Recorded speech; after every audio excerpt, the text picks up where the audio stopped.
এত কিছুর পরও যুক্তরাষ্ট্রের সঙ্গে খনিজ সম্পদ নিয়ে চুক্তি সই করতে প্রস্তুত ইউক্রেন। খোদ ইউক্রেনের প্রেসিডেন্ট ভ্লাদিমির জেলেনস্কি এমনটি বলেছেন বলে জানিয়েছে বিবিসি। যুক্তরাজ্যের লন্ডনের ল্যাঙ্কেস্টার হাউসে গত 2 মার্চ ইউক্রেন সংকট নিয়ে অনুষ্ঠিত সম্মেলন শেষে বিবিসিকে একথা বলেন জেলেনস্কি। এর আগে গত 28 ফেব্রুয়ারি যুক্তরাষ্ট্রের সঙ্গে ইউক্রেনের বিরল খনিজ সম্পদ নিয়ে একটি চুক্তি সই হওয়ার কথা ছিল।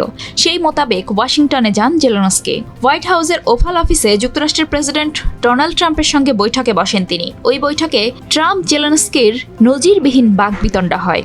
এরপর 2 নেতার যৌথ সংবাদ সম্মেলন বাতিল করা হয়।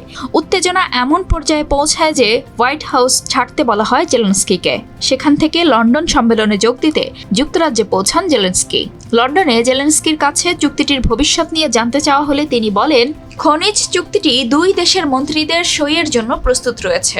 আমরা এটি সই করতে প্রস্তুত। টেবিলে যে চুক্তিটি রয়েছে তা সই হবে যদি সংশ্লিষ্ট পক্ষগুলো প্রস্তুত থাকে। ইউক্রেনে 1 মাসের জন্য যুদ্ধবিরতি কার্যকরে ফরাসি প্রেসিডেন্ট ইমানুয়েল ম্যাক্রো ও যুক্তরাজ্যের প্রধানমন্ত্রী কিয়ার স্টারমার একটি প্রস্তাব সামনে এনেছেন। ফ্রান্সের সংবাদ মাধ্যমগুলো এমন খবর প্রচার করেছে। বিষয়টি নিয়ে জানতে চাইলে জেলেনস্কি বিবিসিকে বলেন, আমি বিষয়টি সম্পর্কে সবকিছুই জানি।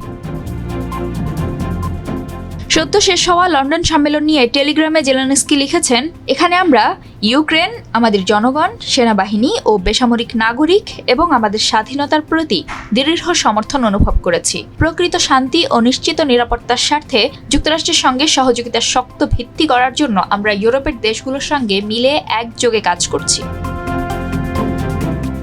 নিরাপত্তার নিশ্চয়তা চাওয়ার বিষয়ে মনোভাব জানতে চাইলে জেলেনস্কি বলেন, ইউক্রেন বিশ্বাস করে যে সর্বোত্তম নিরাপত্তা নিশ্চয়তা একটি শক্তিশালী ইউক্রেনীয় সেনাবাহিনী নিশ্চিত করবে। আমি নিশ্চিত স্যার কিয়ার স্টারমারও এটা জানেন। এদিকে লন্ডনে সম্মেলন শেষে এক সংবাদ সম্মেলনে কিয়ার স্টারমার বলেন, ইউক্রেনকে সহায়তার জন্য নতুন চুক্তি অবশ্যই জোরালো হতে হবে।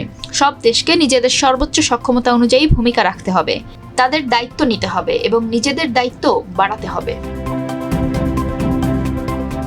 রাশিয়ার বিরুদ্ধে লড়াই চালিয়ে যেতে ইউক্রেনকে 160 কোটি পাউন্ড দেওয়ার ঘোষণা দিয়েছেন কিয়ার স্টারমার।